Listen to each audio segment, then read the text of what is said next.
The New York Islanders find another way to blow a game in the third period. No excuses. This one is bad.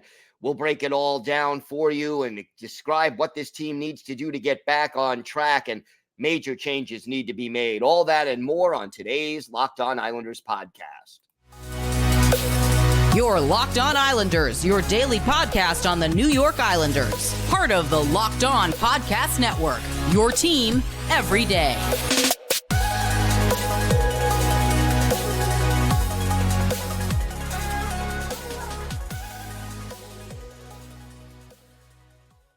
Welcome, everybody, to the Wednesday edition of the Locked On Islanders podcast, part of the Locked On Podcast Network, your team every day. I want to thank everyone who makes Locked On Islanders your first listen every day. Don't forget to subscribe on YouTube or wherever you get your podcasts so you can get new episodes as soon as they drop. Today's episode is brought to you by Game Time. Download the Game Time app, create an account, and use code LOCKEDONNHL for $20 off your first purchase. Wow, we've got a lot to discuss after this stinker of a finish. But first, if there's something Islanders related on your mind, if you have a question, a comment, a topic maybe you'd like us to discuss on a future episode, feel free to email us at lockedonislanders@gmail.com. And if you leave your first name and where you're from, we're happy to mention you on the show when we discuss whatever it is that's on your mind.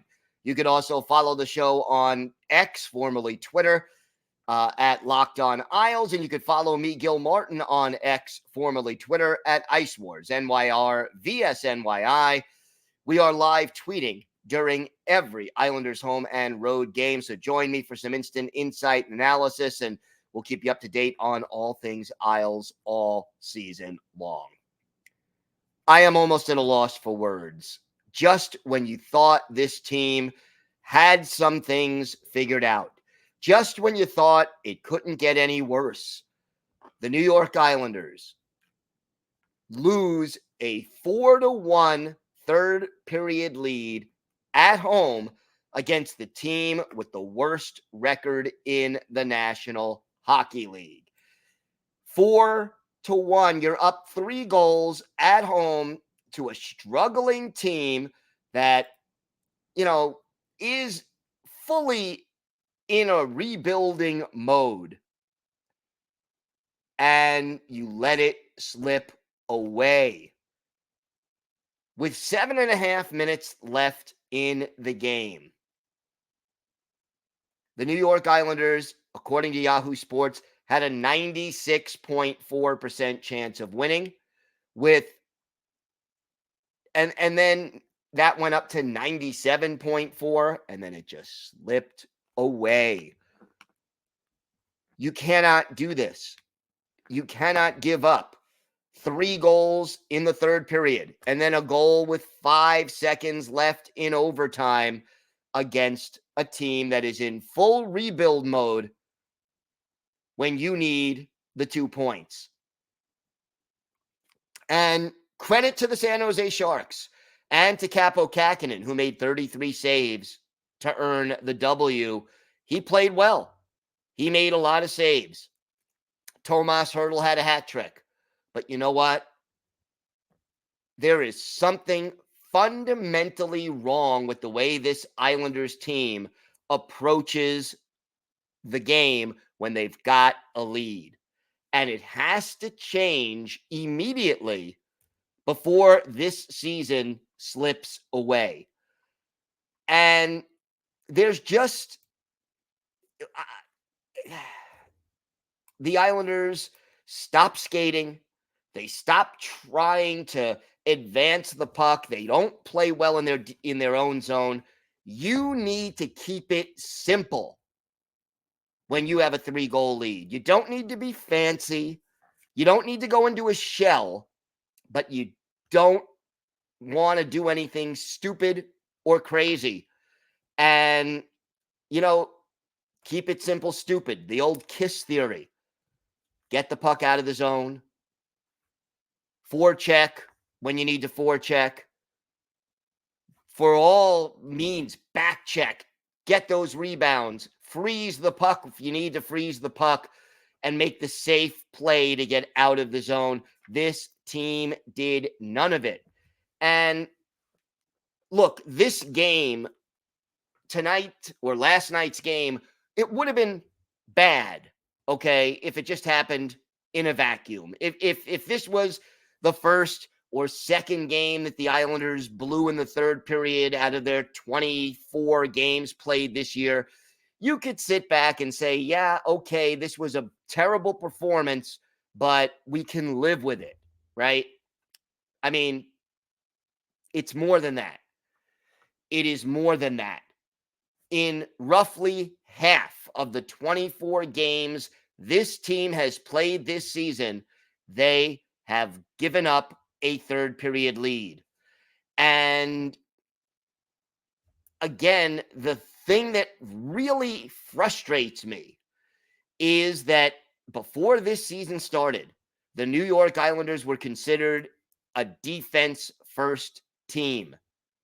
And for a defense-first team to keep coughing up leads is just unacceptable. And yeah, the Islanders got a point. They're very good at getting loser points. But this is a game where you needed to get 2. And I would have been upset and disappointed if they would have won in overtime, but at least they would have still gotten the 2 points. I mean, when you're playing a Western Conference team, you don't care if they get a point. It doesn't hurt you. But games against struggling teams, those are the 2 points you need to pick up. And there is no excuse for the sloppy play, for the lack of effort, for just the complete collapse of this team. If hockey games were 40 minutes long, the Islanders would probably be in first place in the league this year. The problem is they're not 40 minutes long. And, you know, you could talk about, yeah, it's on the players, and it is on the players because they need to play better, okay? No doubt. They're not doing what they need to do to close out these games. But at some point, it also has to fall on the coach. And if I'm Lou Lamoriello, I can't fire 22 players. I can't. I can change coaches. And Lane Lambert still hasn't figured out what it takes, whether it's a motivational thing or a strategic thing, or most likely some of both. Nothing seems to change with the way this team is playing and giving up leads in the third period. It has to change. It has to change immediately. And look, okay, Tomas Hertl, who had a hat trick, is an outstanding hockey player. He is better offensively than any player the Islanders have. He would be on the Islanders' first line. If you can acquire Tomas Hertl, forget the salary cap, just on talent alone, you put him on a line with Barzy and Bo, that's a first line. Legit. Okay? But you can't leave him alone the way they left him alone, especially on the game-tying goal where he's just sitting there. The goal by Kevin LeBanc that made it 4-2. He's just left all by himself. Even the first Hertl goal, what happens? 2 Islander players go behind the goal, and there's Hertl all alone in a deep slot between the circles, putting the puck in the net. This has to change. This team has to do something. And it's got to be, it can't just be, oh, we're going to practice without the puck today. Oh, we're going to do, lots of drills and work this team hard. No. The time for that was last month. The time for that was the third period lead that this team blew this year. When it's double-digit third period leads that this team blew this year, changes have to be made. And if I'm Lou Lamoriello, whether you change the coach, or you trade a player, or you bring up somebody from the minors and bench players, something has to change. And you can talk to me all you want. Oh, yeah, they don't have Adam Pelech and they don't have Sebastian Aho. No. Those are true statements, but they're not relevant. You should not be losing a game against the San Jose Sharks. No offense to the Sharks, but again, worst record in the league at home. When you have a 3-goal lead midway through the third period, you should not lose. And this team needs to figure out what to do because it can't remain the same. It just can't. We have got a lot more to discuss. We are going to have our hero and GOAT of the game. We are going to, break down some of the numbers behind this game. But boy, oh boy, what a mess. We'll have that. We'll have our weekly farm report on all things Bridgeport. And for our Islanders birthday of the day, a player who spent part of 2 seasons with the Islanders in the very early 2000s, a defenseman who's probably best known as a Philadelphia Flyer. But let's see if you can guess who that is. We've got all that and more coming up on today's Locked On Islanders podcast. Today's episode is brought to you by Game Time. You shouldn't have to worry when you're buying tickets to your next big event. Well, Game Time is the fast and easy way to buy tickets for all the sports, music, comedy, and theater events near you. They've got killer last-minute deals, all-in prices, and you can get their best price guarantee. So Game Time takes the guesswork out of buying tickets. Game Time is really easy to use. You go on the app. My favorite feature, you can go on the app and see the view from your seat before you buy, so you know exactly what to expect before you arrive. And Game Time has deals on tickets right up to the start of the event, and even an hour after it starts. It is the place to find last-minute tickets.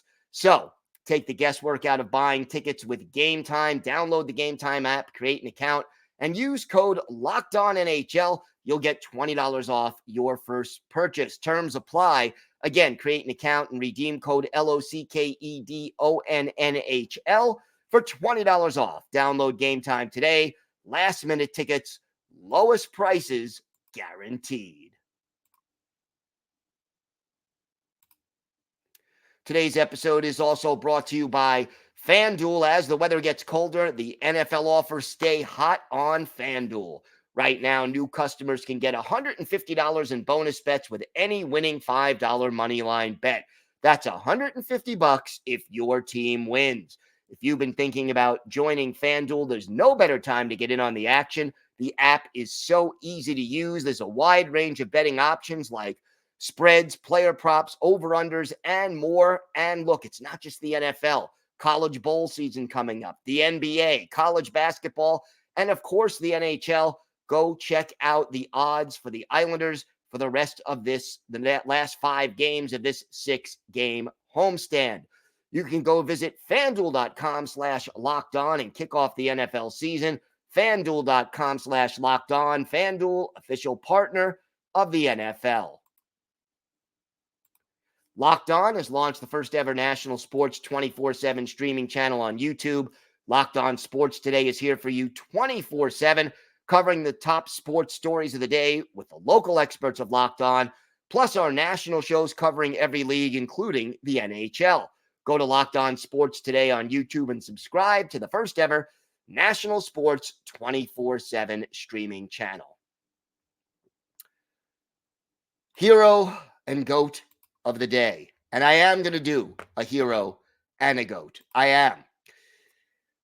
For the hero, I'm going with Simon Holmstrom. He had 2 assists in this game, was a +1. But boy, those were some pretty passes. The runner-up to me will be Mike Reilly. He had a goal and an assist. His first 2 points as an Islander, also a +1. He got the job done. If you're looking at a GOAT of the game, I mean, I could say the whole darn team for the way they collapsed late in this game. But if I had to pick one player, Matthew Barzal no goals, no points, -3 in this game, and officially 2 giveaways in this game. He and Noah Dobson and Mike Reilly all with 2 giveaways to tie for the team lead. But, you know, the way this team broke down, it is hard to just limit it to one guy. Oliver Wahlstrom out of the lineup. You got Hudson Fasching in the lineup, Julien Guathier in the lineup. Gauthier scores another goal. He continues to play well. But defensively, boy, oh boy, this team just hurting out there. And yeah, J.G. Pajot had an assist and 6 hits. Brock Nelson wins a goal, wins 7 out of 11 faceoffs. There were some good points in this game, but you got to play the full 60 minutes, and this team just didn't do it. And look, whatever strategy the Islanders are using in the third period, this is, for Seinfeld fans, this has got to be like opposites, like the episode where George decided to do the opposite of whatever he would normally think to do. That's what Lane Lambert and this Islander team needs to do. If previously they've been more aggressive in the third period, be less aggressive. If they've been less aggressive, be more aggressive. If they try to shoot the puck out through the middle, go up the boards. If they're trying to make a pass, just get the puck out. Whatever it is that they've been doing, it's time to just do the opposite, because what's going on now, flat out unacceptable. And this team needs to find themselves before it's too late. And yeah, okay, they got a point, but loser points, eventually you fall behind picking up loser points. And, you know, the Islanders are 10-7-7 on the year. 10 wins, 14 losses, but in 7 of the 14, half of those losses, they've gotten a point. But it starts to catch up with you. And if you're going to make the playoffs, those 1-point games where you lose, they got to be 2 points. If the Islanders just won three of those 7 games that they got 1 loser point in, they'd be in second place right now in the Metropolitan Division. It isn't hard. It isn't acceptable. This team has to find its rhythm. It has to find itself. Changes have to be made. Somebody needs to be benched or traded or sent down to the minor leagues. Some new blood, some new approach needs to be brought in.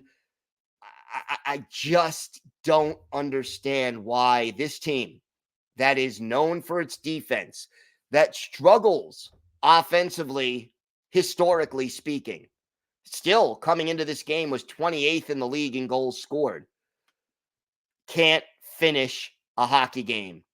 This is a veteran team. They should know better. They do know better. They just don't play like it. And look, the Islanders just lost to the San Jose Sharks, the team with the worst record in the NHL. Thursday night, they are hosting the Columbus Blue Jackets, the team with the worst record in this division. You can't blow both of those games. You just cannot. And the schedule gets tougher after that. So if this loss doesn't serve as a wake-up call, then this team is kaput. And I am not ready to give up on this team just yet. But boy, oh boy, some change has to be made. You can't, if insanity is doing the same thing over and over and hoping for different results, then Lou Lamoriello, Lane Lambert, and the rest of this team have to prove to me and to you, the fans, that they are not insane. And you heard the fans boo at the end of regulation time. They had every right to boo.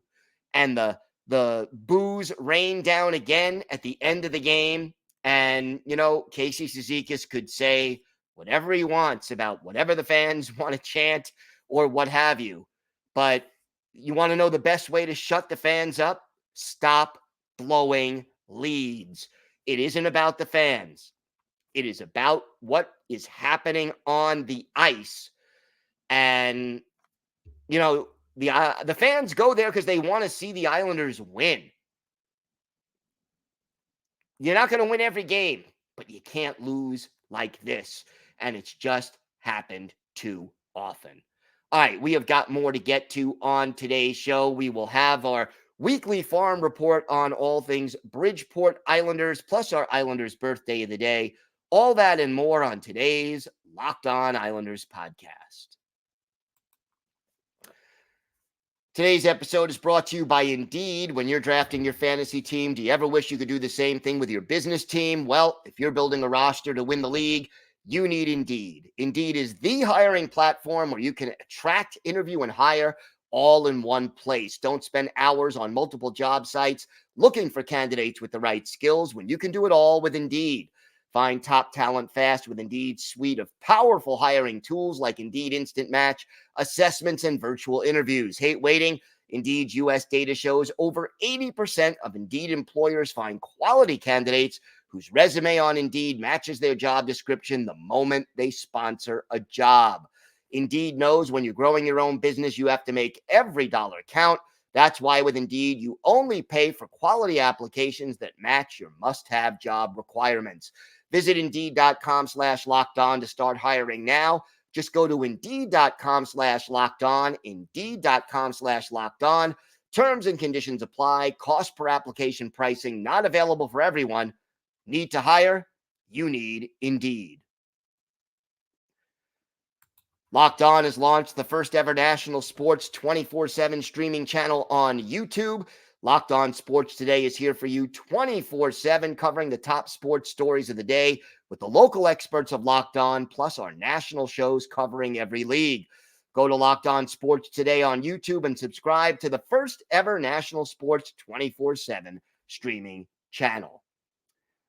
Time for our weekly farm report. I wish I had better news to report from Bridgeport, but another rough week. Bridgeport facing a home and home with the Providence Bruins, and the first game on Friday, they lose to the Bruins by a score of 6-3. That was the road game. Carlson Kuhlman had a 2-point night, a goal and an assist. Tyce Thompson made his Bridgeport Islanders debut. He picked up a helper, but 5 goals allowed in the second period, not going to get it done. And the Islanders end up falling by a score of 6-3. Saturday, the rematch at home at Total Mortgage Arena. And again, the Islanders fall, this time by a 4-3 margin against Providence. Kyle McLean had a goal and an assist. Otto Koivula, 2 helpers, but it wasn't enough. Dennis Chalowski, he scored a goal. McLean, and Koivula all have 3-game point streaks. Ken Appleby, 18 saves. Islanders, 32 shots on goal to just 22 for the Bruins, but they could not get the win.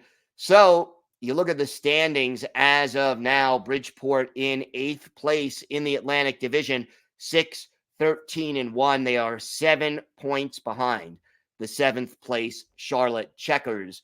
And again, no team has scored fewer, or only one team, has scored fewer goals than Bridgeport. That's the Bakersfield Condors. And oh yeah, they've played 5 fewer games. So there is that.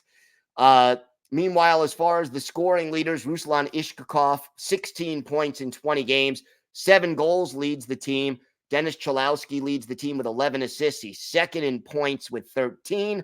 Kyle McLean, 11 points. Brian Pinho, 9. And that is the top 4. Chalowski really getting involved offensively. The problem, obviously, with a team like this, the plus-minus Brian Pinho, -10. Carlson Kuhlman, -13. Ruslan Ishkakov, -8. It is frustrating, to say the least. And still, William Dufour away from the team for personal reasons, apparently. So he's only played 9 games all year, and the team has played 20, so that doesn't help. Hopefully, whatever personal issue he's having gets resolved soon. As for the schedule this coming week for Bridgeport, 2 games on tap, both on the road. Friday, they visit the Utica Comets. That's a 7 o'clock Eastern time start, followed by a 7:05 Eastern start on Saturday. That game in Springfield against the Springfield Thunderbirds. So, playing the Utica Comets, that's not a division rivalry, a team below 500, and then the Springfield Thunderbirds, that's a divisional matchup. They're in 4th place right now, so not an easy couple of road games for Bridgeport, but hopefully they can right the ship and pick up some points. And look, let's face it, the Bridgeport Islanders hoping to give a little more reason for optimism, but again, they have struggled throughout the season. Time now for our Islanders birthday of the day. And yesterday, Tuesday, was the 53rd birthday of former Islanders defenseman Kevin Haller, the native of Trochu, Alberta, a first-round pick of the Buffalo Sabres back in 1989, 14th overall, 6'2", $195, pretty good size for the 90s in the NHL. More of a defensive defenseman, although he did have 11 goals and 25 points with Montreal in 92-93, and did win a cup with that team. Played for Buffalo, Montreal, Philadelphia, Hartford, Carolina, the Anaheim Mighty Ducks, and then closed out his career with the Islanders.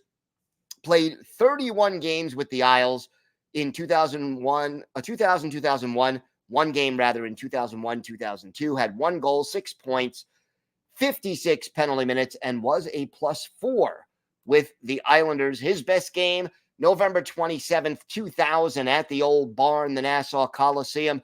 The Tampa Bay Lightning in town. Dan Cloutier, the goalie for them. Wade Flaherty, the goalie for the Islanders.